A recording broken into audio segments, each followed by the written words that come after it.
খাওয়া দাওয়া করছেন? কত আসছে আগে? আমার আব্বা আব্বা না আব্বাই তো ছিল, খুব ভালো মানুষ ছিল। আল্লাহ, মুরগি টুরগি আর পালেন না এখন না?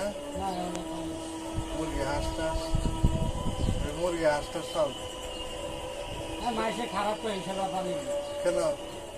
ও বলে এখানে হাইকে এখানে ওরে এখানে মুরগি আগা তো কোনো সমস্যা না, এ তো ভালো ভালো জিনিস। মুরগি আগা তো ভালো আছে। আসি, দোয়া করবেন। হ্যাঁ, না আসবো না।